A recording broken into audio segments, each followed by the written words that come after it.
Hello everybody, welcome back. Today as well we have got you another video. In this video I'll show you how you can delete saved chats on Snapchat. But before that, please do make sure to like our video, subscribe our channel, and yes, without any further delay, let's get started. So for that, simply go ahead, first of all open up your Snapchat app, and then from over here simply go ahead, tap on this little chat icon given at the bottom left corner. Now over here you will be able to check out all of the chats that you have done and that you have received, and etc, etc.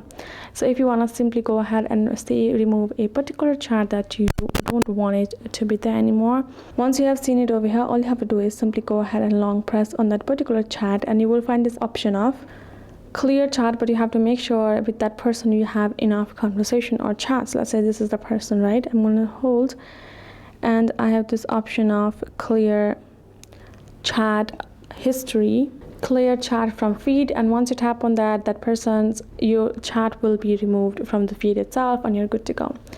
That's basically how it works. So hope this video helped. Thank you so much for watching. I'll see you guys in our next video.